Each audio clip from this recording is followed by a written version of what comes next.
Bonjour tout le monde, je suis venu vous parler d'immigration sauvage aujourd'hui.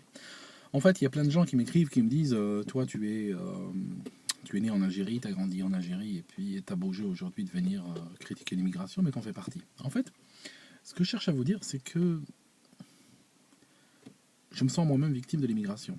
Parce que j'ai quitté mon pays, comme plein de gens ont quitté leur pays. Et il y a un truc important qu'il faut tout de suite voir, c'est que le fait d'avoir quitté mon pays, c'est un aveu quelque part que ma société, que mon pays ne fonctionne pas comme je l'aurais voulu. Donc, la dernière chose que j'ai envie de faire, c'est vouloir reproduire des éléments de ma société d'origine ici. Même si je ne comprends pas complètement le fonctionnement de la société occidentale, même si je ne suis pas d'accord avec tout, la dernière chose que j'aurais envie de faire serait de vouloir reproduire mon pays ici. De toute façon, il y a plus facile. Si je voulais reproduire mon pays ici, je n'aurais qu'à prendre l'avion et rentrer chez moi. C'est beaucoup plus rapide. C'est beaucoup plus radical, en fait. Succès garanti. Je ne comprends pas les immigrés qui quittent leur pays. Ils arrivent ici. Et la première chose qu'ils voient, c'est « Oui, mais ça ne marche pas comme chez moi. Ça ne marche pas comme dans mon pays d'origine. » Alors, je ne comprends pas du tout cette approche. Et je suis très sincère avec vous, il n'y a aucune mauvaise foi. Pourquoi? Parce que vous savez, immigrer, c'est pas facile. Tu payes très cher, tu payes vraiment cher. Tu perds des années de ta vie que tu aurais pu consacrer peut-être de manière plus constructive dans ton pays d'origine. Et tu les perds à te réinsérer socialement, économiquement, dans un autre pays. C'est une renaissance, mais c'est une renaissance qui n'est pas gratuite. Ta première naissance te coûte 9 mois, tu perds 9 mois dans le ventre de ta mère.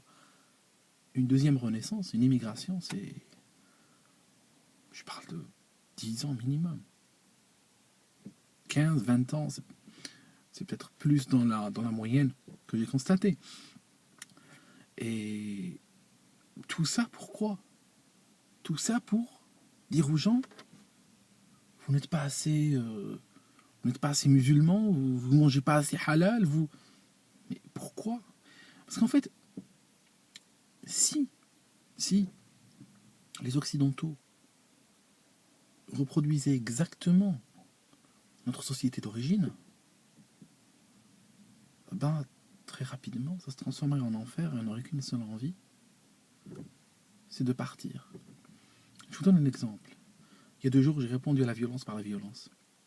J'étais en train de rouler. J'arrivais vers un feu rouge, donc je commençais à ralentir. Et en fait, j'avais dépassé un noir qui roulait à vélo. Il roulait à vélo, mais il avait lâché le guidon, il zigzaguait. Donc moi, je lui laisse assez de distance. Et je le dépasse et je continue à freiner. Et à un moment donné, il pédale très vite. Et il arrive devant moi et puis il me coupe la voie. Il est passé à 1 mètre devant moi. Donc qu'est-ce que j'ai fait? Je le vois surgir. J'ai freiné brutalement. J'ai freiné tout en regardant dans le rétroviseur. Mais en fait, j'ai freiné, on va dire, un quart de seconde avant de regarder dans le rétro. Et là, il y avait un motard derrière, casque intégral et tout ça, qui a dû freiner comme un malade pour ne pas m'entrer dedans. Donc en fait, à cause de ce type qui était en train de faire l'imbécile sur la route, j'ai failli causer un accident. Et j'ai failli aussi causer un accident dont la première victime aurait été probablement le motard derrière, qui lui roulait normalement. Et j'étais extrêmement fâché. Parce que ce gars qui était à vélo, c'est le genre de type qui, quand ils sont dans leur pays, sont prêts à se cacher dans un train d'atterrissage et prendre des risques énormes pour arriver ici. Mais une fois qu'ils arrivent ici, la première chose qu'ils ont envie, c'est de cracher sur sa société, cracher sur les principes qui font qu'on n'est pas en train de les tuer à la machette ou qu'on n'est pas en train de les brûler autour d'un pneu, mais qu'on est en train de les respecter, de les traiter comme des êtres humains à part entière. Et ceux-là, ils crachent dessus. Donc je me dis, reste chez toi, achète-toi une machette là-bas et puis essaie de t'en sortir. Si t'es bon à ça. C'est peut-être ton truc, ça. Et en fait, le mec, je me suis fâché en vérité, je me suis vraiment fâché. Et j'ai klaxonné. J'ai klaxonné pour lui dire que ça se fait pas ce qu'il vient de faire. Et il a commencé à gueuler, à faire des gestes menaçants. Après, il est remonté sur son vélo, il a grillé le feu rouge, il a continué en zigzagant. Et puis, À ce moment-là, je me suis extrêmement fâché. Je me suis extrêmement fâché contre la terre entière, en fait. Contre vous, d'abord. Je me suis dit, bon. Je me suis dit, les Occidentaux, c'est des trous du cul. Vraiment, je l'ai dit comme ça. C'est des trous du cul, je l'ai vraiment pensé. Donc vous. Et en fait, je me suis dit, on va régler ça comme ça. On va revenir en Afrique. On va revenir en Afrique. Moi, je suis un bougnoul. Toi, t'es un nègre. Et on va régler ça, en pire tout pire. Entre toi et moi. Hein, on oublie ces trous du cul de blancs qui t'ont ramené ici. Hein, on oublie ces gens qui n'ont aucune dignité. On oublie ces gens dont les grands-parents, dont les arrière-grands-parents sont battus pour leur laisser cette terre en héritage et qui sont en train de la brader à tous les sauvages de la terre. On va les oublier, ceux-là. Hein, d'accord? On va se dire que c'est entre toi et moi. Moi, je suis un bougnoul qui se trouve en Europe et toi, tu es un nègre qui se trouve en Europe. Et on va régler ça à l'africaine, ok, comme des grands. Et en fait, j'ai démarré, j'ai très vite accéléré, dès que le feu est passé ouvert, j'ai très vite accéléré à la vitesse légale. Et je suis resté tout droit. Cette fois-ci, il n'y a ni frein, ni bite de cheval, comme on dit chez nous. C'est... Voilà, j'ai foncé, et puis voilà. Si tu as envie de zigzaguer, tu zigzagues. Et il a entendu le bruit du moteur, il a entendu le ronflement du moteur derrière. Et tout à coup, il roulait droit. Il roulait droit, parce que s'il n'avait pas roulé droit, je pense qu'il aurait bouffé un carter. Et en fait, je suis passé.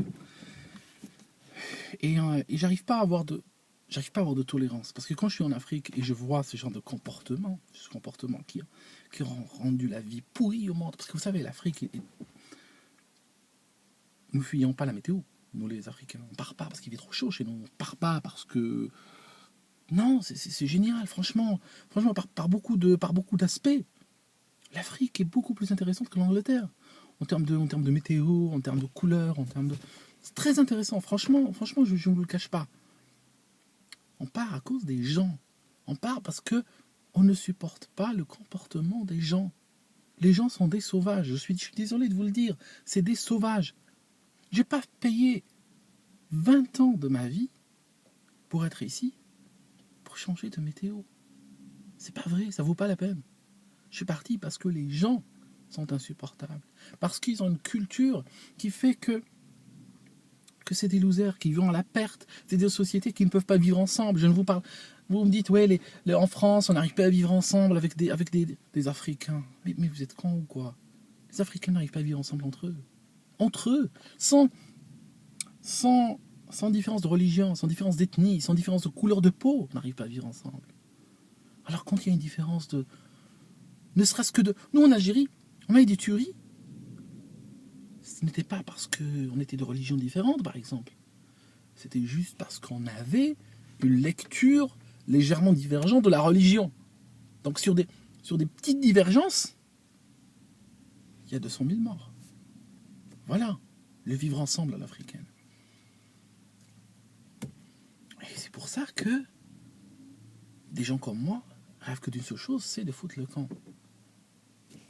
Mais on n'est pas les seuls. Ça signifie, moi je veux partir parce que je rêve de vivre dans un monde civilisé. Je suis prêt à respecter les lois d'un monde civilisé. Je suis prêt à changer pour avoir un peu de paix et donner de la paix aux gens et être une bonne expérience aux gens qui me rencontrent. Mais en même temps, il n'y a pas que ça. Il n'y a pas que ce genre de personnes qui partent. En même temps, il y a des sauvages. Et les sauvages, en général, réussissent mieux en Europe. Pourquoi? Parce qu'en fait, moi j'arrive ici. Je respecte la loi. Je suis carré. Je triche pas. Je trompe pas. Je mens pas. Je ne vole pas. Je ne crée pas séquence d'identité pour prendre l'aide sociale. Je ne fais rien de tout ça. Et finalement, je me retrouve comment? Finalement, vous savez quoi? Quelle vie j'ai? J'ai la vie d'un Européen blanc. Hein? J'ai la vie d'un con, en fait. J'ai la vie d'un gars qui est en train de se faire génocider sur sa propre terre. Ça signifie que je me retrouve dans sa peau. C'est pour ça que je le comprends et que je viens des fois parler à sa place. Parce que je me retrouve dans sa peau, moi. Moi, je suis juste un contribuable à la con qui est en train de crever ici. Alors que les sauvages, eux, ils sont là pour tout prendre. Eux, ça ne les dérange pas de tricher, ça ne les dérange pas de donner un point dans la gueule pour prendre ta place, ça ne les dérange pas de dépasser dans un virage et tuer une famille, ça ne les dérange pas de tricher, de falsifier des documents. Non, ça ne les dérange pas tout ça. C'est pas un problème. Et c'est pour ça qu'ils réussissent. Parce que nous avons un monde tellement pervers, tellement pourri, que c'est pas le plus gentil qui réussit, mais le plus pourri, c'est celui qui n'a plus de limite qui réussit. Malheureusement. Voilà. Je vous laisse. Et puis, merde, remontez vos pantalons, quoi. Remontez vos pantalons, je vis au milieu de vous. Je vis au milieu de vous, et puis le fait que ça va dans une direction qui m'arrange extrêmement peu, vous savez, parce que j'ai pas envie d'avoir dépensé 20 ans de ma vie pour m'insérer ici, pour que ça se retransforme en pays africain. Il y en a assez, il y en a assez de pays. Il y a assez de pays africains en Afrique, ça suffit comme ça. Putain. Allez, bonne soirée.